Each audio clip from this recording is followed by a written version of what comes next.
i2i news mission 60യുടെ 29ാം ദിനം. Mission 60യുടെ 29ാം ദിനം രാഹുൽ പാലക്കാട്ട് തിരിച്ചെത്തിയ സന്തോഷത്തിലാണ് i2i ന്യൂസ് പ്രേക്ഷകരും ഈ കേരളത്തിലെ ജനാധിപത്യ വിശ്വാസികളായ നാട്ടുകാരും. രാഹുൽ വന്ന ആ ദൃശ്യങ്ങൾ കണ്ടു. രാഹുൽ പാലക്കാട് ഇന്ന് മാധ്യമങ്ങളെ കാണും. അതിൻ്റെ സമയമോ മറ്റു കാര്യങ്ങളോ ഒന്നും പ്രഖ്യാപിച്ചിട്ടില്ല. നമുക്കറിയാം, അപ്രകാരം ഒരു സമയം പ്രഖ്യാപിച്ചു കഴിഞ്ഞാൽ ഷോ നടത്തുവാനായി അവിടെ അണിയറയിൽ നമ്മുടെ തീവട്ടികളെല്ലാം തയ്യാറെടുത്തുകൊണ്ടിരിക്കുകയാണ്. മാധ്യമങ്ങളുടെ മുന്നിൽ നിന്ന് ഊച്ചാളിപ്പീസ് പരിപാടി കാണിച്ചിട്ട് തച്ചും മേടിച്ചിട്ട് വീട്ടിൽ പോകാനുള്ള പരിപാടികളൊക്കെ അവന്മാർ ആസൂത്രണം ചെയ്തുകൊണ്ടിരിക്കുകയാണ്.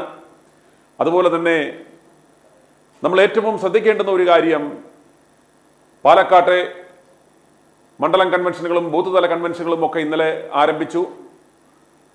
ഇന്നലെ അവിടെ നടത്തിയ പ്രസംഗത്തിൽ പോലും ഈ വി.ഡി. സതീശൻ എന്ന് പറയുന്ന ഈ കേക്കച്ചൻ, ഈ കോൺഗ്രസിന്റെ അന്തകൻ, ഈ സഹാബ്, പിണറായിയുടെ വാത്സല്യപുത്രൻ, പിണറായിക്ക് 3ാം തവണയും ഭരണത്തുടർച്ച ഉണ്ടാകാം എന്ന് വാക്കുകൊടുത്ത് ഈ പ്രസ്ഥാനത്തിലെ നാശത്തിലേക്ക് നയിക്കുന്ന ഈ നാണം കെട്ടവൻ ഇന്നലെയും പാലക്കാട്ട് നടത്തിയ ആ പ്രസംഗത്തിൽ പാർട്ടി അനുയായികളോട്, ഇയാളുടെ സിൽബന്ധികളായ ഒരു കൂട്ടം ആളുകളെ വിളിച്ച് നടത്തിയ ആ പ്രസംഗം ഇദ്ദേഹം ഷൂട്ട് ചെയ്ത് ഇയാളുടെ സമൂഹ മാധ്യമങ്ങളിലൂടെയൊക്കെ ഇദ്ദേഹം പ്രചരിപ്പിക്കുകയുണ്ടായി. പാലക്കാട്ട് പ്രത്യേക താല്പര്യമെടുത്ത് അതുവരെ പോകാത്ത ഇയാൾ അവിടെ പോയി പറയുകയാണ്. അവിടെ പോയി കോൺഗ്രസ് പ്രവർത്തകരുടെ മനസ്സിൽ ഇന്നലെയും ഇയാൾ വിഷം കുത്തിവെക്കുവാൻ ശ്രമിച്ചു. സ്വന്തം പാർട്ടിയിലെ യുവനേതാവിനെ കുറിച്ച് ഈ നാണം കെട്ടവൻ ഇയാളുടെ നിലനിൽപ്പിന് വേണ്ടി, ഇയാളുടെ നിലപാട് ശരിയാണെന്ന് വരുത്തി തീർക്കുവാൻ വേണ്ടിയുള്ള നെട്ടോട്ടത്തിലാണ് ഈ നെട്ടൂർ സതീശൻ. നെട്ടോട്ടമോടുകയാണ് തൻ്റെ നിലപാട് അരക്കിട്ട് ഉറപ്പിക്കുവാൻ. എന്ത് തേഞ്ഞ നിലപാടാണോ തൻ്റെ എന്ന് ചോദിക്കുവാനുള്ള ആർജവം അവർക്കാർക്കുമില്ല. കാരണം അവരെല്ലാം ഈ വരുന്ന തദ്ദേശ സ്വയംഭരണ സ്ഥാപനങ്ങളിലേക്കുള്ള തെരഞ്ഞെടുപ്പ് സമയത്തോ അതുമല്ലെങ്കിൽ നിയമസഭയിലേക്കുള്ള ആ തെരഞ്ഞെടുപ്പിലോ എന്തെങ്കിലുമൊക്കെ സീറ്റ് കിട്ടുകയോ ചുമതല കിട്ടുകയോ എന്തെങ്കിലുമൊക്കെ അപ്പകഷ്ണം കിട്ടും എന്ന് കരുതിയിരിക്കുന്നവന്മാർ എന്തു പറഞ്ഞാലും പ്രതികരിക്കാതെ, പ്രതികരണശേഷി നഷ്ടപ്പെട്ടവന്മാർ ഇദ്ദേഹം പറയുന്ന പ്രസംഗം കേട്ട് കൈയടിക്കുന്നത് നമുക്ക് കാണാം. ഇന്നലെ നടത്തിയ ആ പ്രസംഗത്തിലും ഇദ്ദേഹം രാഹുലിനെ നിശിതമായിട്ട് വിമർശിക്കുകയും ആ പറഞ്ഞതിനെ ഇയാൾ ആവർത്തിക്കുകയാണ്. യാതൊരു തെളിവുമില്ലെങ്കിലും പോലീസുകാരും ഭരണകൂടവും സകലരും കിണഞ്ഞു പരിശ്രമിച്ചിട്ടും യാതൊരു തെളിവും കണ്ടെത്താൻ സാധിക്കാത്ത, ഒരു വിക്ടിമിന്റെ പരാതിയില്ലാത്ത ഇതിൽ ഇയാൾ വീണ്ടും വീണ്ടും ആവർത്തിച്ച് പറയുന്നത് ഞങ്ങൾക്ക് അത്ര ബോധ്യമുണ്ട്, ഞങ്ങൾ കൂട്ടായിട്ടെടുത്ത തീരുമാനമാണ്, ഇത് എൻ്റെ തീരുമാനം മാത്രമല്ല എന്ന് ഇയാൾ ബാക്കിയുള്ളവരെ കൂടി ഈ വിഷയത്തിലേക്ക് ടാഗ് ചെയ്യുവാൻ ശ്രമിക്കുന്നത് നമുക്ക് കാണാം. ഇതിൻ്റെ ഉദ്ദേശം എന്ന് പറയുന്നത് യാതൊരു കാരണവശാലും രാഹുലിനെ, ഒരു സൈഡിൽ രാഹുലിനോട് സ്നേഹപുരസ്കരണം, രാഹുലെ നീ പാലക്കാട്ടേക്ക് വരരുത്, ഇത് പാർട്ടിക്ക് ദോഷം ചെയ്യും, നേതാക്കന്മാർക്ക് ദോഷം ചെയ്യും, നേതാക്കന്മാർക്ക് കലിപ്പുണ്ടായാൽ നിനക്കത് ഭാവിയിൽ ദോഷമുണ്ടാകും, അതുകൊണ്ട് കുറച്ചുനാൾ ക്ഷമിക്കൂ, കാര്യങ്ങളൊക്കെ കലങ്ങി തെളിയുന്നിടം വരെ ഒന്ന് ക്ഷമിക്കൂ എന്നൊക്കെ ഒരു സൈഡിൽ കൂടെ സ്നേഹപുരസ്കാരം ഇദ്ദേഹത്തോട് സംസാരിക്കുകയും അടിയിൽ കൂടെ ഈ കേക്കച്ചൻ മറ്റേ പണിയൂടെയാണ് കാണിക്കുന്നത്. ആ ദൃശ്യങ്ങൾ നമുക്ക് ഉടനെ കാണാം. ഒരു സൈഡിൽ കൂടി ഇദ്ദേഹത്തെ സ്നേഹത്തോടുകൂടി തടഞ്ഞു നിർത്തുവാൻ ശ്രമിക്കുന്നു, മറു സൈഡിൽ കൂടി കോൺഗ്രസ് പ്രവർത്തകരുടെ ഇടയിൽ തന്നെ സമ്മേളനം വിളിച്ചു പറയുന്നു ഇയാൾ മോശമാണ്, ഇയാൾ മ്ലേച്ഛനാണ്, ഞങ്ങളുടെ തെളിവുണ്ട്, അതുകൊണ്ട് ഞങ്ങൾ കൂട്ടായിട്ടെടുത്ത തീരുമാനമാണ്, അത് അടഞ്ഞ ചാപ്റ്ററാണ് നിങ്ങൾ. എന്നിട്ട് ഇയാൾ പറയുന്നത് നിങ്ങൾ കേൾക്കുക, 100 സീറ്റ് നമുക്ക് കിട്ടും എന്ന് ഇയാൾ ആവർത്തിക്കുന്നു. അതുപോലെ എന്തെങ്കിലും സംഭവിച്ചാൽ എൻ്റെ ഉത്തരവാദിത്തമാണെന്ന് പറയുന്ന ഇയാൾ പ്രവർത്തകരോട് പറയുവാണ് പണി നിങ്ങൾ ചെയ്യണം, 100 സീറ്റൊക്കെ കിട്ടും, സീറ്റ് കിട്ടിയാൽ പിന്നെ അറിയാമല്ലോ ഞാനാണ് ആശാൻ, പക്ഷെ പണി നിങ്ങൾ ചെയ്യണം, നിങ്ങളുടെ ആത്മാർത്ഥമായിട്ട് നിങ്ങൾ മണ്ഡലത്തിൽ നിങ്ങൾ പണിഞ്ഞോണം, ഞങ്ങൾ മേളിൽ കൂടി ഇരുന്ന് ഈ പണിയും കൂടെ നടത്തിക്കോളാം എന്ന് ഇയാൾ പ്രവർത്തകരോട് പറയുകയാണ്. അങ്ങനെ പ്രവർത്തകരുടെ ചിലവിൽ അവരുടെ വേർപ്പിൽ അപ്പം ഭക്ഷിക്കുന്ന ഈ നാണം കെട്ടവൻ ഈ പ്രസ്ഥാനത്തെ ഒരു സൈഡിൽ കൂടി അണികൾ ഫീൽഡിലിറങ്ങി പണിയുമ്പോൾ ഇവൻ മേളിൽ AC റൂമിലിരുന്ന് കേക്കച്ചൻ ഉടയാത്ത കതറുമായി ഇരുന്ന് പിണറായിയുടെ കപ്പം മേടിച്ച് ഈ പ്രസ്ഥാനത്തെ നശിപ്പിക്കുവാനുള്ള ജട്ടി വിപ്ലവം നയിക്കുകയാണെന്ന് പാർട്ടി പ്രവർത്തകർ മറന്നുപോകരുത്. നമുക്ക് ഈ കേക്കച്ചൻ ഇന്നലെ പാലക്കാട്ട് നടത്തിയ ഇവരുടെ മണ്ഡലം കൺവെൻഷൻ ഉദ്ഘാടനം ചെയ്തുകൊണ്ട് നടത്തിയ ആ പ്രസംഗം കേട്ടിട്ട് തിരികെ വരാം. ആ പ്രസംഗത്തിൽ നിങ്ങൾ ശ്രദ്ധിക്കുക, തുടക്കത്തിൽ രാഹുലിനെ ഇയാൾ നിശിതമായി വിമർശിക്കുകയും അണികളുടെ മനസ്സിൽ ഒരു വെറുപ്പുണ്ടാക്കാൻ ശ്രമിക്കുന്നു. എന്നിട്ട് പറയുന്നു, ഇവനെ മാറ്റി നിർത്തി നിങ്ങൾ നന്നായിട്ട് പണിഞ്ഞു, നമുക്ക് 100 സീറ്റ് കിട്ടും എന്ന് അണികളെ മോട്ടിവേറ്റ് ചെയ്യാനുള്ള ഈ നാണം കെട്ട കേക്കച്ചന്റെ വാക്കുകൾ കേട്ട ശേഷം ഉടൻ മടങ്ങി വരാം ചൂടുള്ള വാർത്തകളുമായി. പാലക്കാടുമായി ബന്ധപ്പെട്ട് ഒരു വിഷയം കോൺഗ്രസ് പാർട്ടിയുടെ മുമ്പിലെത്തി. കോൺഗ്രസ് പാർട്ടിയുടെ എല്ലാ നേതാക്കന്മാരും ഇരുന്ന്, പ്രധാനപ്പെട്ട നേതാക്കന്മാരെല്ലാവരും ഇരുന്ന് ഒരു തീരുമാനമെടുത്തു. ആ തീരുമാനം പാലക്കാട് MLA കാര്യത്തിൽ നടപ്പാക്കി. അദ്ദേഹത്തെ പാർട്ടിയിൽ നിന്നും, പാർലമെന്ററി പാർട്ടിയിൽ നിന്നും സസ്പെൻഡ് ചെയ്ത് നിർത്തിയിരിക്കുകയാണ്. അതാണ് തീരുമാനം. ആ തീരുമാനം പാർട്ടി എടുത്ത തീരുമാനമാണ്. കോൺഗ്രസ് പാർട്ടി ആ തീരുമാനമെടുത്ത് UDF-ലെ ഘടകകക്ഷികളെ അറിയിച്ചിട്ടുണ്ട്. ആരെങ്കിലും ഒരു വ്യക്തി എടുത്ത തീരുമാനമല്ല. മുതിർന്ന നേതാക്കൾ എല്ലാവരും ചേർന്ന് ആലോചിച്ചെടുത്ത തീരുമാനമാണ്. ആ തീരുമാനം ചിലപ്പോൾ മറ്റു പാർട്ടികൾ എടുത്തു കാണില്ല. അതുപോലത്തെ തീരുമാനം മറ്റു പാർട്ടികളുടെ മുമ്പിൽ ആ വിഷയങ്ങൾ വന്നപ്പോൾ അവർ പല കാരണങ്ങൾ പറഞ്ഞ് ഒഴിഞ്ഞതാണ്. പക്ഷെ കോൺഗ്രസ് നേതൃത്വം ഏകകണ്ഠമായി അങ്ങനെ ഒരു തീരുമാനം എടുക്കണമെന്നുള്ള ബോധ്യത്തിന്റെ അടിസ്ഥാനത്തിലാണ് തീരുമാനം. നമ്മുടെ മുമ്പിൽ വന്ന കാര്യങ്ങളുടെ ബോധ്യങ്ങളുടെ അടിസ്ഥാനത്തിലാണ് നമ്മൾ അങ്ങനെ ഒരു തീരുമാനമെടുത്ത് പാർട്ടി അറിയിച്ചത്. അതിന് ഉചിതമായ തീരുമാനം ഉചിതമായ സമയത്ത് പാർട്ടി തീരുമാനിക്കും. ഏത് പാർട്ടിയിലും അത്തരം കാര്യങ്ങളുണ്ടായാൽ ആ പാർട്ടിയാണ് ആ തീരുമാനം എടുക്കേണ്ടത്. അത് ഘടകകക്ഷി നേതാക്കളെയും നമ്മൾ അറിയിച്ചിട്ടുണ്ട്. നിയമസഭയിൽ സ്പീക്കറെയും ആ കാര്യം അറിയിച്ചിട്ടുണ്ട്. അതൊരു സംഘടനാപരമായ ഒരു തീരുമാനമായിട്ടാണ് നിങ്ങൾ കാണേണ്ടത്. ഇനി ഞാൻ വിനയപൂർവ്വം അഭ്യർത്ഥിക്കുന്നു, നമുക്ക് ഈ തെരഞ്ഞെടുപ്പ് കഴിഞ്ഞാൽ ഉടനെ അസംബ്ലി തെരഞ്ഞെടുപ്പാണ്. അടുത്ത 2026-ൽ ഞാൻ നിങ്ങളോട് വാക്കു പറയുന്നു, 100-ലധികം സീറ്റുമായി UDF അധികാരത്തിലേക്ക് തിരിച്ചു വരും. 100-ലധികം സീറ്റുമായി. നിസാര വിജയം. ചിലർ നമ്മളെ വെല്ലുവിളിച്ചു, 100 സീറ്റോ എന്നൊക്കെ ചോദിച്ചു. 100 സീറ്റ് തിളക്കമാർന്ന വലിയ വിജയം കിട്ടിയില്ലെങ്കിൽ വനവാസത്തിന് പോകുമെന്നൊക്കെ ചോദിച്ചു. അപ്പൊ അവരൊക്കെയാണ് ഗവൺമെന്റിന്റെ കൂട്ടുകാർ. ഞാൻ അവരെ കുറിച്ചൊന്നും പറയുന്നില്ല, സർക്കാരിന്റെ കൂട്ടുകാരാണ്. എല്ലാവരെയും കുറിച്ച് പറഞ്ഞുകൊണ്ടിരിക്കുന്ന ആളുകളാണ്. ഇപ്പോൾ മോശമായി പറയുന്ന ആളുകളാണ് ഗവൺമെന്റിന്റെ കൂട്ടുകാർ. പിണറായി വിജയൻ ആരുടെയൊക്കെ കയ്യിലാണ് ആരുടെയൊക്കെ തോളിലാണ് കൈയിടുന്നതെന്ന് കേരളം നിരീക്ഷിക്കുന്നുണ്ട് എന്ന് മാത്രമേ എനിക്ക് വിനയപൂർവ്വം പറയാനുള്ളൂ. നമ്മൾ അവരോട് പറഞ്ഞിട്ടുള്ളത് തിളക്കമാർന്ന വിജയം, 100-ലധികം സീറ്റുമായി ഐക്യ ജനാധിപത്യ മുന്നണി അധികാരത്തിലേക്ക് വരും. അതിന്റെ ഉത്തരവാദിത്വം മുഴുവൻ നിങ്ങൾക്കാണ്. കഠിനാധ്വാനമാണ്, ചിട്ടയായ പ്രവർത്തനമാണ്. ബൂത്ത് കമ്മിറ്റികൾ, UDF ബൂത്ത് കമ്മിറ്റികൾ സജീവമാക്കണം, വാർഡ് കമ്മിറ്റികൾ സജീവമാക്കണം. തെരഞ്ഞെടുപ്പിന് വോട്ടർ പട്ടികയിൽ നല്ല രീതിയിൽ പേരുകൾ ചേർത്തിട്ടുണ്ട്. ഒരു കാലത്തും ഇല്ലാത്ത തരത്തിലുള്ള ആവേശത്തോടു കൂടി വോട്ടർ പട്ടികയിൽ പേര് ചേർത്തിട്ടുണ്ട്. അതിൽ ഹാജരാകാത്തവരുടെ പേരുകൾ എടുത്തു വെക്കണം. ഏതെങ്കിലും വിധത്തിൽ ഏതെങ്കിലും വാർഡിൽ ചേരാതെ പോയിട്ടുള്ള ആളുകളുടെ ലിസ്റ്റ് തയ്യാറാക്കുന്നത്. ഇനി ഒരു അവസരം കിട്ടുമ്പോൾ ആ ബാക്കി വന്നിട്ടുള്ള മുഴുവൻ വോട്ടുകളും ചേർക്കണം, ചേർക്കാതെ പോകരുത്. വോട്ടർ പട്ടിക ശുദ്ധീകരിക്കാൻ വേണ്ടിയിട്ടുള്ള നടപടികൾ ചെയ്യണം. അടുത്ത വോട്ടർ പട്ടികയും ഇപ്പൊ ചേർത്തിരിക്കുന്ന വോട്ടുകളുടെ ലിസ്റ്റ് കളക്ട് ചെയ്ത് വെച്ചാൽ അടുത്ത നിയമസഭാ തെരഞ്ഞെടുപ്പിലുള്ള വോട്ടുകൾ കൂടി അപ്ലോഡ് ചെയ്യണം. ഇപ്പൊ നിങ്ങളുടെ കയ്യിൽ ലിസ്റ്റ് ഉണ്ട്. 800 മുതൽ 1000 വരെ വോട്ട് ശരാശരി പഞ്ചായത്തിൽ ചേർത്തിട്ടുണ്ട്.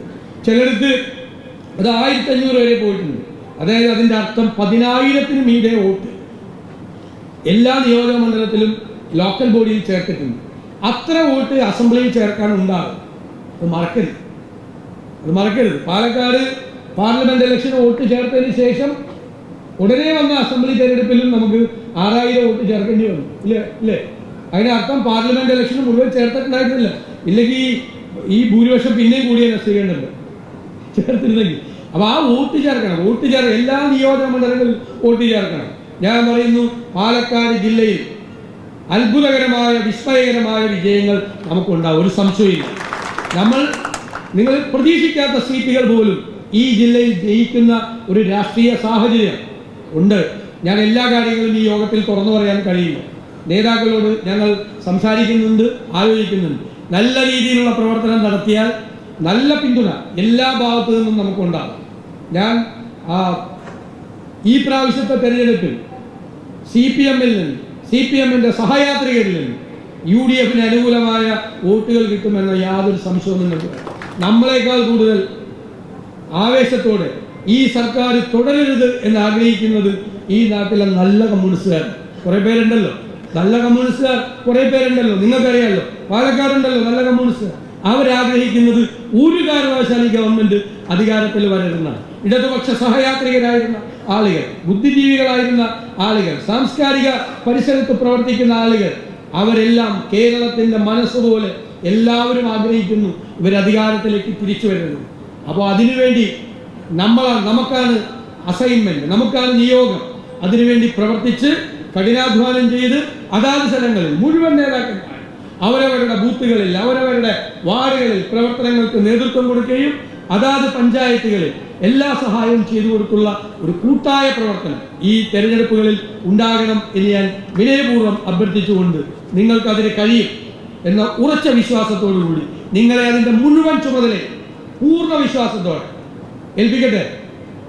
പൂർണ്ണ വിശ്വാസത്തോടെ ഏൽപ്പിച്ചുകൊണ്ട് അന്തിമമായ വിജയം നമ്മുടേതാണ്, അത് നമ്മുടേത് മാത്രമാക്കി മാറ്റണം എന്ന് ഞാൻ വിനയപൂർവ്വം അഭ്യർത്ഥിച്ചുകൊണ്ട് ഈ UDF കൺവെൻഷൻ ഉദ്ഘാടനം ചെയ്യുന്നതായി അറിയിക്കുന്നു. വി ഡി സതീശന്റെ കഴിഞ്ഞ ദിവസം നടത്തിയ ആ പ്രസംഗം നിങ്ങൾ കേട്ടുവല്ലോ. അദ്ദേഹം ഇന്നലെ പാലക്കാട്ടെത്തി ഇതുപോലൊരു പ്രസംഗം നടത്തിയതിന്റെ ഉദ്ദേശം അദ്ദേഹം കരുതി യാതൊരു കാരണവശാലും രാഹുൽ മാങ്കൂട്ടത്തിൽ ഉടനെയൊന്നും പാലക്കാട്ടെത്തത്തില്ല, പാലക്കാട്ടെത്തി പാലക്കാട്ടിറങ്ങി അണികളെയെല്ലാം കയ്യിലെടുത്ത് അവിടെ പതുക്കെ പണികൾ ആരംഭിക്കാം, അവിടെ ബദലായിട്ടുള്ള മറ്റുള്ള ആരെയെങ്കിലും ഇടാം എന്നുള്ള ബേസ് വർക്കുകളാണ് ഇയാൾ ഇന്നലെ ആരംഭിച്ചത്. ഇന്ന് കുഴിത്തുരുമ്പ് രമേശ് ചെന്നിത്തല എന്ന് പറയുന്ന ആ കുഴിപ്പുളവനും പാലക്കാട്ട് എത്തിയിട്ടുണ്ട്. ഈ കുഴിപ്പുളവൻ സകലമാന കുഴിത്തുരുമ്പ് പണികൾക്ക് ശേഷം പാലക്കാട്ട് ഈ നാണം കെട്ടവൻ ആ രമേശ് ചെന്നിത്തല എന്ന് പറയുന്ന ആ തീവെട്ടി പാലക്കാട്ട് എത്തിയിട്ടുണ്ട്. ഇവന് പാലക്കാട്ട് എന്തിനാണ് പണി? കോൺഗ്രസ് പ്രവർത്തകരെ ഈ കുഴിപ്പുളവൻ അതിലേ കൂടങ്ങാനും പമ്മിപ്പോകുന്നത് കണ്ടാൽ ഈ പാർട്ടിയെ സ്നേഹിക്കുന്ന നിങ്ങൾ ഇവനെ കൈകാര്യം ചെയ്യണം. എന്തിനാണ് ഈ തിരുവനന്തപുരത്ത് കിടക്കുന്ന യാതൊരു പദവികളുമില്ലാത്ത ഈ തീവെട്ടി പാലക്കാട്ട് പോയത്? ഇവൻ എന്തിന്റെ രോഗമാണ്?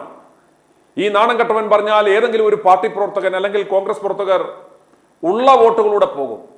ഈ വെറുക്കപ്പെടുന്ന ഈ കോൺഗ്രസ് പ്രസ്ഥാനത്തെ ഇതുപോലെ നശിപ്പിച്ച, പിണറായി ഭരണത്തെ അവസരമുണ്ടാക്കിയ, ഉമ്മൻചാണ്ടിയുടെ തുടർഭരണം സരിതയെ ഇറക്കി നഷ്ടപ്പെടുത്തിയ ഈ ഉപജാപകൻ, ഈ കസേരക്കുതിയന്മാരായ ഈ രമേശ് ചെന്നിത്തലയും പിണറായി വിജയന്റെ വെറും കുറ്റിച്ചൂലായ ഈ വി ഡി സതീശനും മുഖ്യമന്ത്രി കസേരയിൽ എന്തെങ്കിലും ഇരിക്കണമെന്ന് ആഗ്രഹിക്കുന്ന കെ സി വേണുഗോപാലും ചേർന്നാണ് രാഹുലിനെ ഇത്രത്തോളം വേട്ടയാടിയതും ഒറ്റപ്പെടുത്തിയതും എന്ന് നമ്മൾ മനസ്സിലാക്കണം. ഇന്നലെ വി ഡി സതീശൻ പാലക്കാട്ടെത്തി കുഴിത്തുരുമ്പ് പരിപാടിയുമായി വന്നു.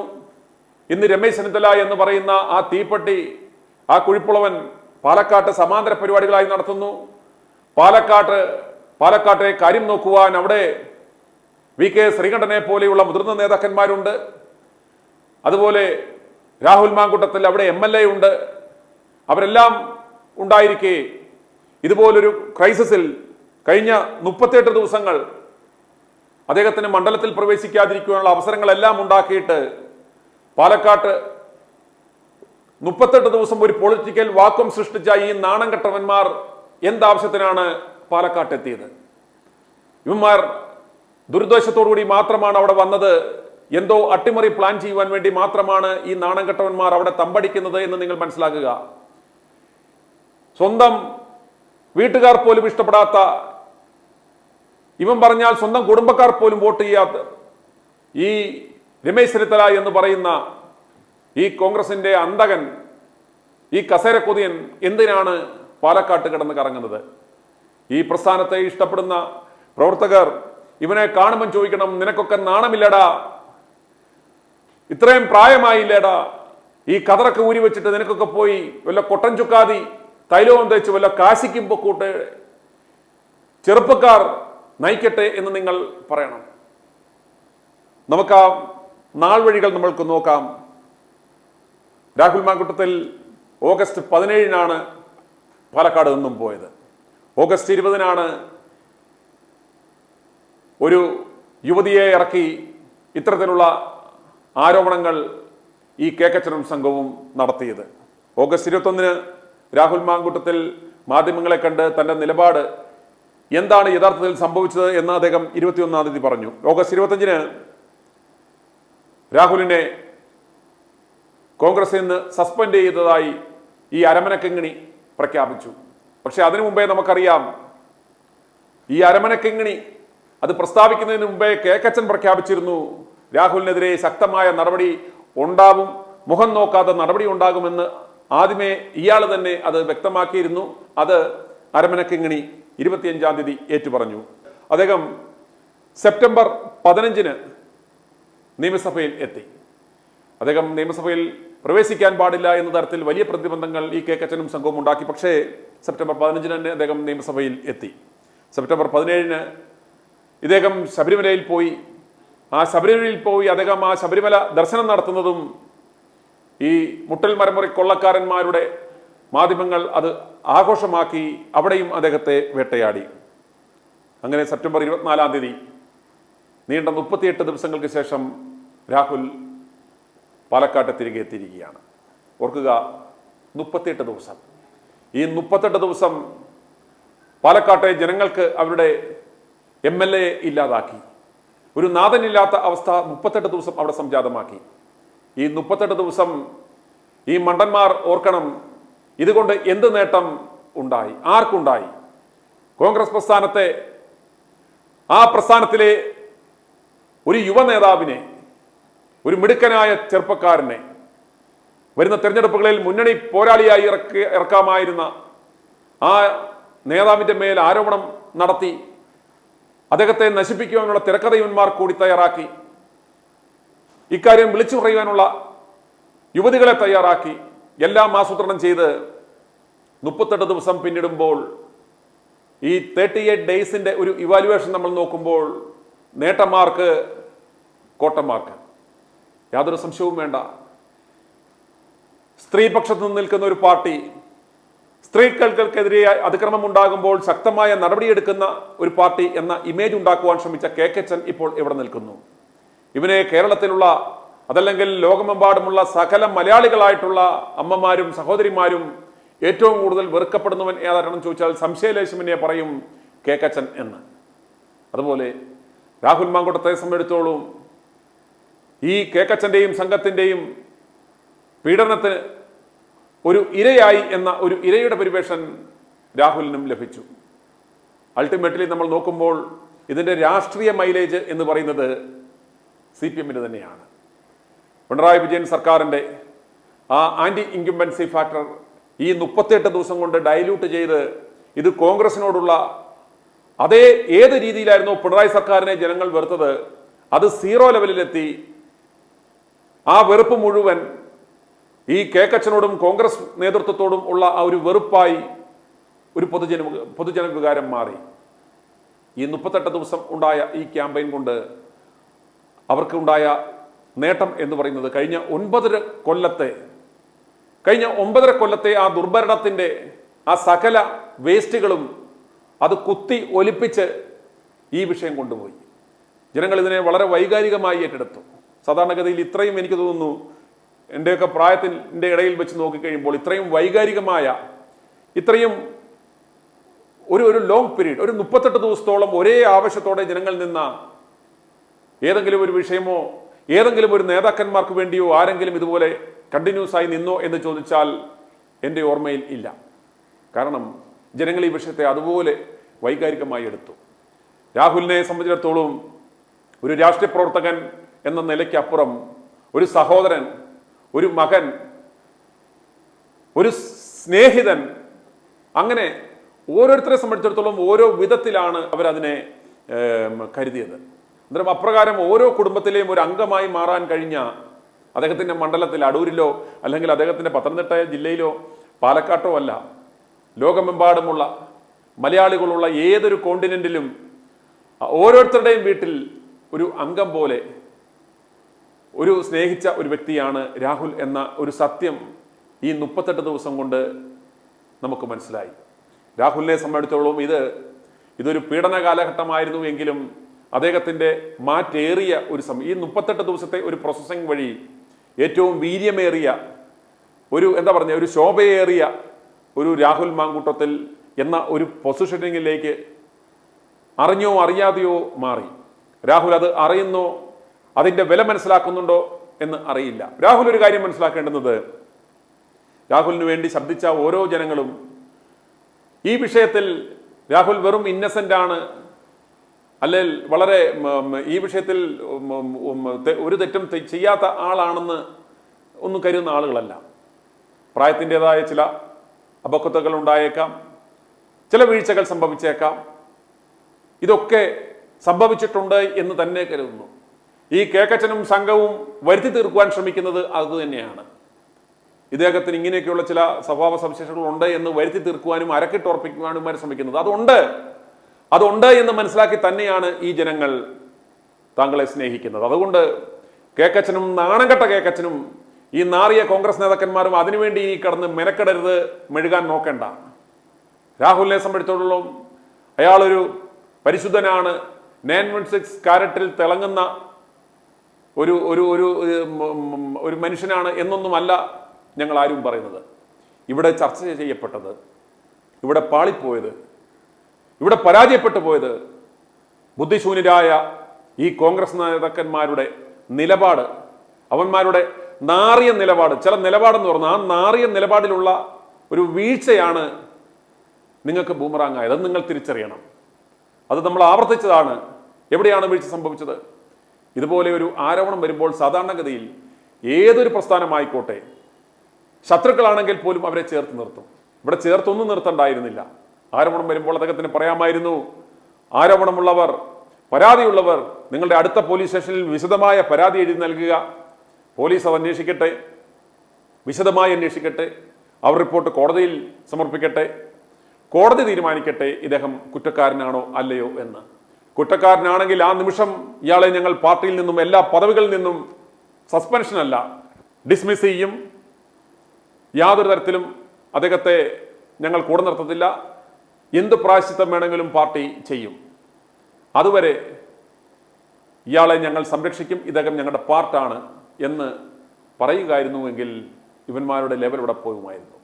ഇതുപോലൊരു വിവാദം ഇവിടെ ഉണ്ടാകില്ലായിരുന്നു. 2 അല്ലേ 3 ദിവസം കൊണ്ട് ഇവന്മാർ കാറിക്കൂവി പരിപാടി നിർത്തിപ്പോയേനെ. കാരണം ഈ എല്ലാ പ്രസ്ഥാനങ്ങളും ഇരിക്കുന്നത് മുതുകോഴികളും ഗിരിരാജം കോഴികളും ആഭാസന്മാരും വീടിന്റെ പരിസരത്ത് കൂടി ഒരു 10 കിലോമീറ്റർ കൂടി പോലും നടത്തുവാൻ അല്ലെങ്കിൽ നമുക്ക് അനുവദിക്കാൻ പറ്റാത്ത സൈസ് അത്രയും ആന്റി സോഷ്യൽ എലമെന്റുകളും മ്ലേച്ഛന്മാരും വ്യഭിചാരികളുമാണ് ഇതിനകത്തിരിക്കുന്നത്.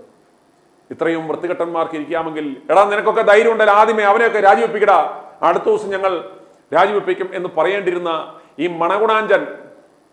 മണഗുണാഞ്ചൻ, ഈ കേക്കച്ചൻ, പിണറായിയുടെ കാല് കഴുകി വെള്ളം കുടിക്കുന്ന ഈ കള്ള റാസ്കൽ, ഇവൻ അന്നേരെ ആദർശത്തിന്റെ അപ്പോസ്തലനായി അവൻ മറ്റേടത്തെ നിലപാടെടുത്ത് വെളിയിലിട്ടു. ഇപ്പോൾ എന്തായി അവസ്ഥ? ഇന്ന് കേരളത്തിലെ ഏറ്റവും വെറുക്കപ്പെടുന്ന രാഷ്ട്രീയ നേതാവ് എന്ന് ചോദിച്ചാൽ ആരും സംശയലേശമന്യേ പറയും ഈ നാണം കെട്ടവനാണ്, ഈ കേക്കച്ചനാണ് എന്ന് അവർ പറയും. അതുകൊണ്ട് ഈ 38 ദിവസത്തെ ഈ നാറിയ ക്യാമ്പയിൻ കേക്കച്ചനും സംഘത്തിനും ബൂമറാങ്ങായി എന്നതിൽ യാതൊരു സംശയവുമില്ല.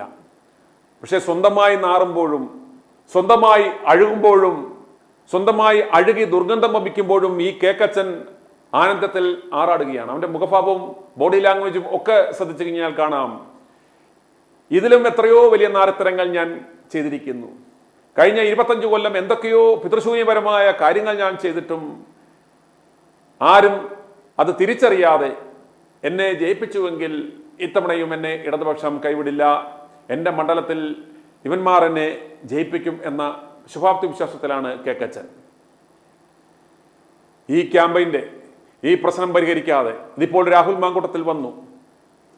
മിഷൻ 60യുടെ നമ്മുടെ ലക്ഷ്യം എന്ന് പറയുന്നത് രാഹുൽ പാലക്കാട്ട് പ്രവേശിക്കുക എന്നത് മാത്രമല്ല. നമ്മുടെ ആദ്യ വിജയം, നമ്മുടെ ആദ്യ ലക്ഷ്യം എന്ന് പറയുന്നത് ഇദ്ദേഹത്തെ നിയമസഭയിൽ കയറാനുള്ള അവസരം ഉണ്ടാകുക, അതിനുള്ള ഒരു അവസ്ഥ സംജാതമാകുക എന്നതായിരുന്നു. അതിൽ നമ്മൾ വിജയിച്ചു. ഇന്നിതാ മിഷൻ 60യുടെ 29ാം ദിനം അദ്ദേഹം പാലക്കാട്ട് അദ്ദേഹത്തിൻ്റെ മണ്ഡലത്തിലെത്തി, അദ്ദേഹം പ്രവർത്തനങ്ങൾ ആരംഭിച്ചു. ഇനിയുമുള്ള ഏറ്റവും പരമപ്രധാനമായ നമ്മൾ എന്താണോ ലക്ഷ്യം വെച്ചത് അതിൻ്റെ ഒരു 2% മാത്രമേ നമ്മൾ ലക്ഷ്യം കണ്ടിട്ടുള്ളൂ. 90% റിസൾട്ട് എന്ന് പറയുന്നത് ഇദ്ദേഹത്തിൻ്റെ തിരിച്ചെടുത്ത പദവികൾ തിരികെ നൽകി അദ്ദേഹത്തെ എത്രയും വേഗം ആ പ്രസ്ഥാനത്തിലേക്ക് തിരികെ എടുക്കുക എന്നതാണ്. ആ പ്രസ്ഥാനത്തിലേക്ക് തിരികെ എടുത്താൽ അതിൻ്റെ ഗുണഭോക്താക്കൾ എന്ന് പറയുന്നത് രാഹുൽ മാങ്കൂട്ടത്തിലല്ല. രാഹുൽ മാങ്കൂട്ടത്തിനെ സംബന്ധിച്ചിടത്തോളം അദ്ദേഹം MLA ആണ്. ഒരു MLA എന്ന നിലയ്ക്ക് അദ്ദേഹത്തിൻ്റെ ആവശ്യമായ എല്ലാ ബെനിഫിറ്റ്സും അദ്ദേഹത്തിൻ്റെ സമയാസമയങ്ങളിൽ ആരോടും ചോദിക്കാതെ അദ്ദേഹത്തിന് ഈ വരുന്ന ഈ ടേമിൽ കിട്ടും. അതിന് ഒരു കോൺഗ്രസ്സുകാരൻ്റെയും ഒരു കേക്കച്ചൻ്റെയും ആശീർവാദമോ അനുഗ്രഹമോ എൻഡോഴ്സ്മെൻറ്റോ ആവശ്യമില്ല, അദ്ദേഹത്തിന് കിട്ടും. പക്ഷേ അദ്ദേഹത്തെ സംബന്ധിച്ചിടത്തോളം അവിടെ തിരികെ എത്തിക്കേണ്ടുന്നത് അദ്ദേഹത്തിൻ്റെ ആ പദവികൾ തിരികെ നൽകി ജനങ്ങളെ ഒരു കംഫർട്ട് സോണിലാക്കുക, വളരെയേറെ വിഷണിത ഹൃദയരായി നിൽക്കുന്ന ജനങ്ങളുടെ ആ ആശങ്ക അകറ്റുക, അതിനൊരു സൊല്യൂഷൻ ഉണ്ടാക്കുക എന്ന് പറയുന്നത് ഒരൊറ്റ സൊല്യൂഷൻ മാത്രമേ ഉള്ളൂ. അതെന്താണ്? രാഹുൽ മാങ്കൂട്ടത്തെ തിരികെ എടുക്കുക. എത്രയും വേഗം അദ്ദേഹത്തെ തിരികെ എടുത്ത് അദ്ദേഹത്തിന് എടുത്ത പദവികൾ തിരികെ നൽകി അദ്ദേഹത്തെ പഴയതിലും കൂടുതൽ ചുമതലകൾ കൊടുത്ത് ചേർത്ത് നിർത്തി യുവാക്കൾ നയിക്കട്ടെ എന്ന ആ ഒരു നിലപാടെടുത്താൽ, യുവാക്കൾ നയിക്കട്ടെ എന്ന ആ മുദ്രാവാക്യം ഉയർത്തിയാൽ, യുവാക്കളെ ചേർത്ത് പിടിച്ചാൽ കേരളത്തിലെ ജനങ്ങൾ നിങ്ങളെ ചേർത്ത് പിടിക്കും, തള്ളിക്കളയില്ല. നിങ്ങളുടെ എന്തൊക്കെ പോരായ്മകളും കുറവുകളും തമ്മിലടിക്കുന്നവന്മാരാണെന്ന് അറിഞ്ഞാൽ പോലും കേരളത്തിലെ ജനങ്ങൾ നിങ്ങളെ കൈവിടിയില്ല. അതിനിപ്പോഴും അവസരമുണ്ട് എന്ന് നിങ്ങൾ മനസ്സിലാക്കുക. ഈ ജനങ്ങൾ കഴിഞ്ഞ 29 ദിവസമായി ജനങ്ങളുടെ ഇടയിലിറങ്ങി ജനങ്ങളുമായി സംവേദിക്കുന്നത് ഞങ്ങൾക്ക് മനസ്സിലാക്കുവാൻ സാധിക്കുന്നത് ഈ കോൺഗ്രസിനെയും ഈ പ്രസ്ഥാനത്തെയും ഈ പ്രസ്ഥാനത്തിൻ്റെ വില കളഞ്ഞ ഈ കേക്കച്ചനെയും അവർ വിമർശിക്കുന്നത് വളരെയേറെ വിഷമിച്ചാണ്, ഹൃദയം നുറങ്ങിയാണ്. ഈ കേക്കച്ചൻ പറയുന്ന പോലത്തെ ഹൃദയവേദനയല്ല, ആത്മാർത്ഥമായി ആ ആത്മാർത്ഥതയിൽ നിന്നുള്ള ആ ഹൃദയവേദനയിലാണ് അവർ വിമർശിക്കുന്നത്. ആ വിമർശനത്തിനും അതിൻ്റെ ഉള്ളിൽ നമുക്കൊരു കാണാം, ഒരു സ്നേഹമുണ്ട്, ഒരു കരുതലുണ്ട്, ഒരു പ്രതീക്ഷയുണ്ട്, ഒരു ആത്മാർത്ഥതയുണ്ട്. ഇന്നല്ലെങ്കിൽ നാളെ ഇവന്മാർ നന്നാകും, ഇവന്മാരുടെ മനസ്സ് മാറും, ഈ പ്രസ്ഥാനത്തെ നശിപ്പിക്കില്ല, ഈ കേരളത്തിലെ കോടിക്കണക്കിനായിട്ടുള്ള ജനങ്ങളുടെ പ്രതീക്ഷ ഇവന്മാർ നശിപ്പിക്കില്ല, വീണ്ടും ഒരു ദുർഭരണത്തിന് ഇവന്മാർ പരവതാനി വിരിച്ചു കൊടുക്കത്തില്ല എന്ന് പ്രതീക്ഷിച്ചുകൊണ്ട്, മോഹിച്ചുകൊണ്ട്, ആഗ്രഹിച്ചുകൊണ്ടാണ് അവർ ഓരോ പ്രതികരണങ്ങളും അറിയിക്കുന്നത്. ഷാജി വിളിക്കുന്നത് കൂത്താ. ഞാൻ നിലവിൽ ഒരു രാഷ്ട്രീയ പാർട്ടിയിലും ഇതുള്ള ഒരാളല്ല. പിന്നെ ഓരോ ഇതിലും ഉള്ള അനീതികളെ നമ്മൾ നമ്മുടെ ഇത് വെച്ച് പ്രതികരിക്കുന്ന ഒരാളും എന്ന് മാത്രമേ ഉള്ളൂ.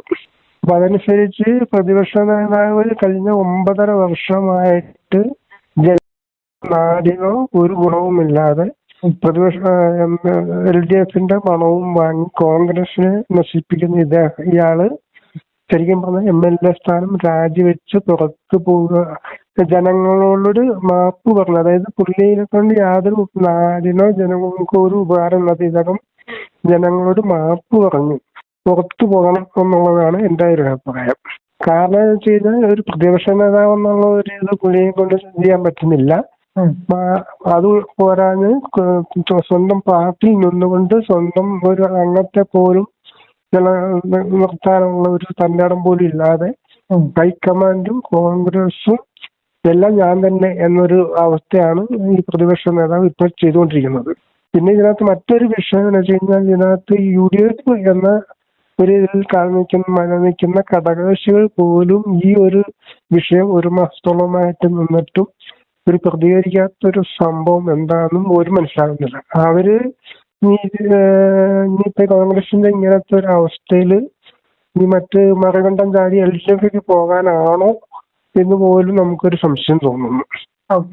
അങ്ങനത്തെ ഒരു അവസ്ഥയിൽ തീർച്ചയായിട്ടും സതീശൻ എന്ന ഒരു വ്യക്തിക്ക് ഈ പാർട്ടി തുടരാനോ ഇനി ഒരു തെരഞ്ഞെടുപ്പിൽ മത്സരിച്ചാൽ പോലും ജനങ്ങൾ വളരെ ബുദ്ധിപൂർവമായിട്ട് അതിന് പ്രതികരിച്ച അയാളെ തോൽപ്പിക്കണം എന്ന് ആണ് എൻ്റെ അഭിപ്രായം. തീർച്ചയായിട്ടും അത് ജനങ്ങൾ അങ്ങനെ ചെയ്യും എന്ന് തന്നെയാണ്. കാരണം ഇത് രാഹുൽ എന്ന ഒരു നേതാവിന് ഒരിക്കലും ഉണ്ടാകാത്ത ഒരു സപ്പോർട്ടാണ്. പ്രായഭേദമന്യേ, ജാതി ഭേദമന്യേ, അല്ലെങ്കിൽ പാർട്ടി ഭേദമന്യേ രാഹുലിന്റെ സപ്പോർട്ട് തന്നെ. അതുപോലും മനസ്സിലാക്കാനുള്ള കഴിയില്ലാത്ത കോൺഗ്രസ് നേതൃത്വം, UDF ഘടകകക്ഷികൾ ഇതെല്ലാം ഒന്നും മനസ്സിലാകാതെ പൊട്ടം കളിക്കുന്നത് ജനങ്ങൾക്ക് എന്തായാലും ഒരു ഇതില്ലാത്തൊരവസ്ഥയിലേക്ക് എത്തി. അപ്പൊ അടുത്ത തെരഞ്ഞെടുപ്പിൽ മിക്കവാറും ജനങ്ങൾ അത് ഒരു വെല്ലുവിളിയായിട്ട് എടുക്കും എന്നാണ് എനിക്ക് തോന്നുന്നത്. എന്തായാലും സതീശൻ രാജിവെച്ച് പുറത്തു. അയാള് ജനങ്ങളോട് തന്നെ തന്റെ പരാജയം ഏറ്റുപറഞ്ഞ് പുറത്ത് രാജിവെച്ച് പോകണം എന്നാണ് എന്റെ അഭിപ്രായം. ഞാൻ കാസർഗോഡ് ജില്ലയിൽ നിന്ന് ബേക്കൽ ഫോർട്ട് എന്ന സ്ഥലത്ത് നിന്ന് ഷറഫുദ്ദീൻ എന്ന് പറയുന്ന ആളത് വിളിക്കുന്നത്. ഓക്കെ, പറയ്. ഇന്ന് രാഹുൽ മാങ്കൂട്ടത്തിൽ വളരെ സന്തോഷവാനായി പാലക്കാട്ടെത്തി. ഓക്കെ. ഇത് KKച്ചനും സതീശനും ഫെബിസ്റ്റുകൾക്കും മുഖത്തേറ്റ അടിയല്ല, നെഞ്ചിലും മുഖത്തേറ്റ ചവിട്ടാണിത്. അവരിൽ ഈ ഫെബിസ്റ്റുകളല്ലേ ഇനി ഇത് ഓർമ്മിക്കുന്നത് നല്ലതായിരിക്കും. ഈ തെമ്മാടികൾ കേട്ട് ചവിട്ടാൻ അടിയല്ല. ഇനിയും ധീരതയോടെ രാഹുൽ മാങ്കൂട്ടത്തിൽ പാലക്കാട് ഉണ്ടാവും. ഇവർക്കാർക്കും ഒന്നും ചെയ്യാൻ പറ്റില്ല. ഈ പുതുക്കിഴവന്മാരായ ഈ സതീശനും KKച്ചനും ഈ രമേശ് ചെന്നിത്തലയൊക്കെ ഇനി വീട്ടിൽ ഒതുക്കിയിരിക്കുന്നതാണ് നല്ലത്.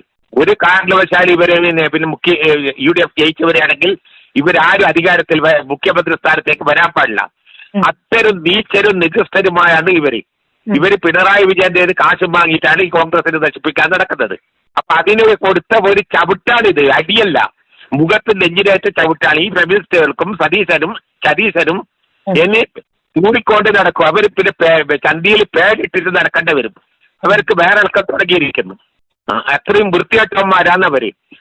പിന്നെ പിണറായി വിജയന്റെ കയ്യിൽ നിന്ന് കാശും വാങ്ങി ഈ കോൺഗ്രസിനെ നശിപ്പിക്കാൻ നടക്കുന്നവരാണ് ഈ സതീശനും KKച്ചനും ഈ രമേശ് ചെന്നിത്തല എന്ന രണ്ട് ബുദ്ധിക്കിഴവന്മാർ. അപ്പൊ അതുകൊണ്ട് ഈ കേരളത്തിലെ ജനങ്ങൾ, പ്രത്യേകിച്ച് കോൺഗ്രസ്സുകാർ UDF ഇവരെ രണ്ടാളും ഒരു എല്ലാ നേതൃസ്ഥാനങ്ങളും നീക്കണം എന്നാണ് എന്റെ അഭിപ്രായം. i2i News, an eye for truth. i2i News subscribe ചെയ്തിട്ടില്ലാത്തവർ ഇപ്പോൾ തന്നെ സബ്സ്ക്രൈബ് ചെയ്യുക. നോട്ടിഫിക്കേഷൻ ലഭിക്കുവാൻ ബെൽ ബട്ടണും അമർത്തുക.